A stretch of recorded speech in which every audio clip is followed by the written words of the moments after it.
Fuck. Well, tell you one thing for sure. I can't get into Job Corps for shit. Tell you that. I called them multiple times, went up there, and I was unable to get in with them. And they told me to get in with Department of Labor. I called Department of Labor. Department of Labor can't pick up their phones worth a fucking damn. They're just like Job Corps in Dallas. They can't do it. They won't do it. So I decided to give up on it. I gave it one last hurrah, and with that last hurrah, I called San Marcos PD, I called Hayes County, Caldwell County. They just gave me a whole bunch of ring around bullshit, pretty much. And with that bullshit being said, I was unable to get in contact with anybody regarding my case. And I want to do welding. If welding is out there. Welding is definitely the choice to go. Get your foot in the door. Learn that trade. I mean, Job Corps has a shit ton of possibilities and opportunities to fucking to basically get your foot in the door and get yourself out there in the working industry. I was unable to finish my trade, even though they still gave me my fucking license to fucking weld. Technically, I didn't get my certification, like diploma thing, but I had gotten my card that says, hey, I'm licensed by the state of Texas to fucking weld. And let me just tell you how much I've progressed within the half a year since I posted on YouTube. And well, Fort Stockton ain't shit. A lot of West Texas ain't shit, but it's where the money's at.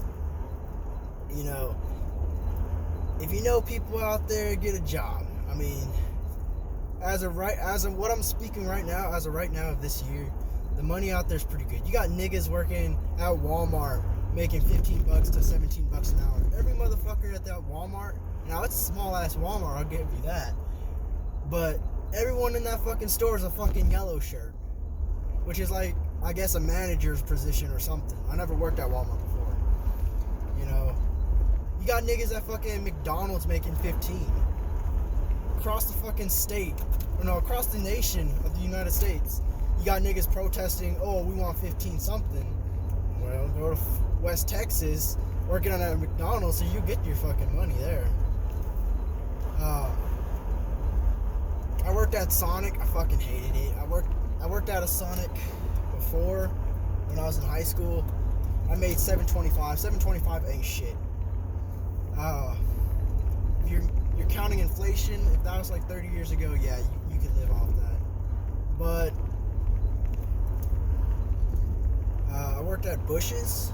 For those of you who are not in Texas, I know there's a few locations in the eastern states, like the East Coast area, somewhere out there. I made 12. I worked at a steakhouse, which is called K-Bob's. I made 12 something as a dishwasher. I wanted 13. I would have been happy with 13, but he didn't want me to do that. I got on with the Rostabout company. In that company, I made I thought I was making $18 an hour, but I was making at least 16, which is still good enough. Still good enough for at least what I'm bringing home in this state, or at least where I currently reside, which is in Killeen, Texas.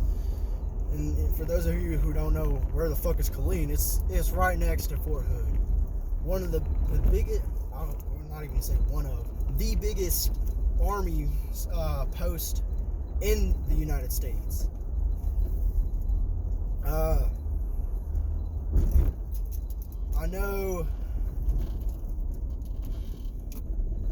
know for a fact that, yeah, I liked it. I loved it.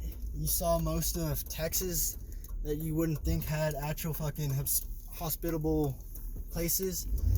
But if you're going to work the oil fields and you're driving in your own car, or if you're just driving to get to that site, I would highly advise getting a cell booster. It's one of those big black dildos that you put on the side of your car. It's not a natural dildo, but it helps give you cell phone signals.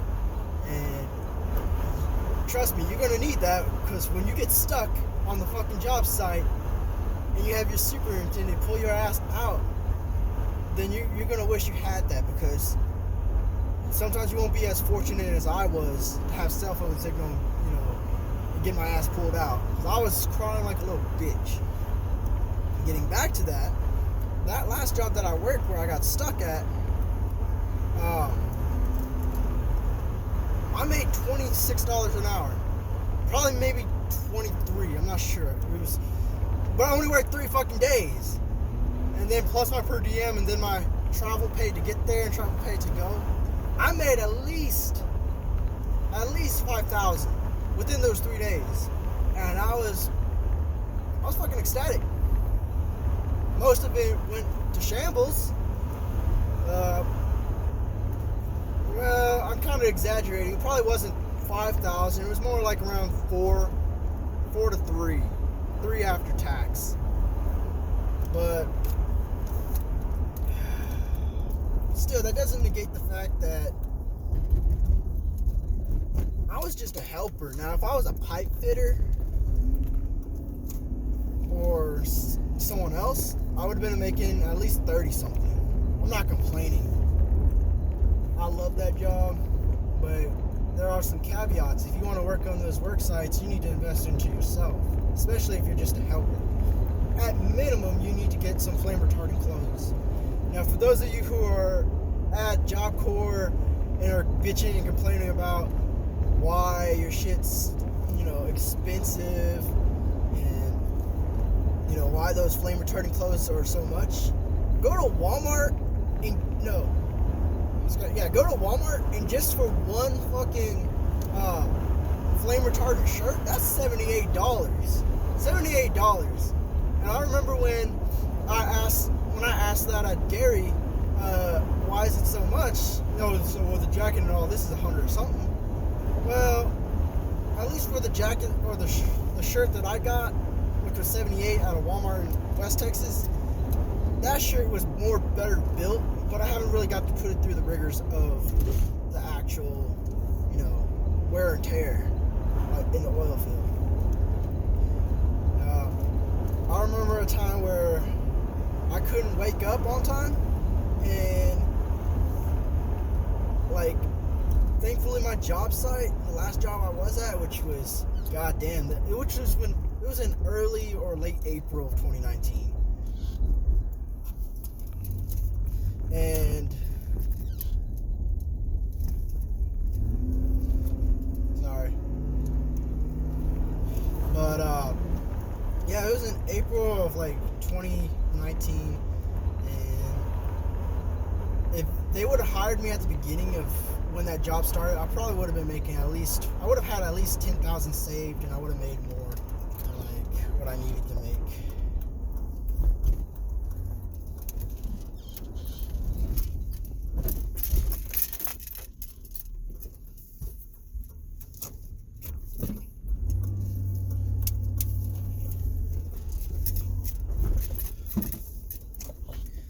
But yeah, but when I was working at a steakhouse, I had a guy, he was a roustabout. He got on as a line cook, and he was making $17 an hour at least. But he dabbled in some welding as well, and he gave me some great advice. And I found some other YouTubers who are pipeline welders. They gave some good advice on there. Buy your tools as you go. Invest in small shit. And I can't advise this enough. I know from when I was there, we had people graduating. They'd give off a small little kit. It'd be a welding hood, it'd be gloves, probably I think an apron and a book and like some like small shit like a chisel and a wire brush, small shit like that. Hey, but some of that small shit all together, including the hood, you're gonna run yourself at least $300. And that Gary check, motherfuckers would be lucky to get their Gary check right after they graduate. I know my homegirl Savannah, she was a CMA, or she was a scrub, and she made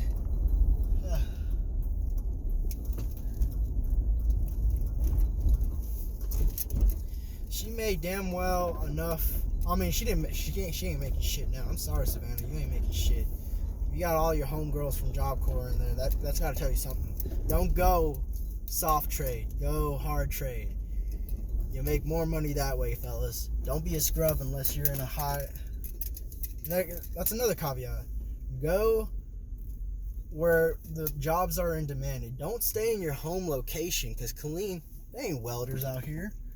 I mean, unless you're a contractor for the Army, or unless you're an Army welder, they ain't shit. Unless you're a fence welder.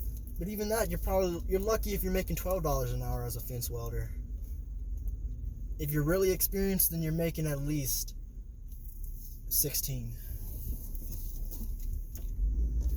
And if you're going out to these muddy job sites, future welders, invest in a small, there are going to be times where you're going to have to camp in your vehicle. Like, I was homeless for about 2 weeks before I decided, fuck it, I want to go home. And I got tired of waiting for this call back for 2 of these projects that I never even got. There's going to be times where you're going to need to camp in your truck and be homeless. I found out the hard way. I got pulled. I wasn't even pulled over. The cops searched my vehicle. They took my pipe. Lucky I got off with it. Always cooperate with the police. But, I had to camp in my Tahoe. No heat, no AC. But if you're going to do that, I highly advise getting one of these window things, putting it right there, and camping in a Walmart parking lot. It's one of the safest ways, and you're definitely not going to get fucking pulled over or ticketed. It's in a bright, secure area. You can sleep in your car there, and it's 24 hours, so they really can't say shit. Another thing is, going back to it, get yourself a 4-wheel drive vehicle and invest into your tires. It doesn't have to be mud terrains, but something with like enough grip and aggressiveness to cut through some mud. 4-wheel drive, preferable. I mean, you can make it out on a Subaru, but you can't really camp in a Subaru Impreza or WRX or Legacy. Get yourself a Forester or an Outback or a Crosstrack. Now, it doesn't have to be a newer Forester or Outback, but if you do, get yourself some meaty all-terrains and switch out those rims for some Steelies, because you're going to damage your shit. I can't hardly advise this enough. Granted, my tires on my truck, they got at least a good 60,000 left on them, and they have decent enough tread. But if you don't got 4-wheel drive, you're gonna have your superintendent pull your ass out. That's all I gotta say for right now. I'm gonna go buy me some laxatives so I can pass this weight requirement for the Marines.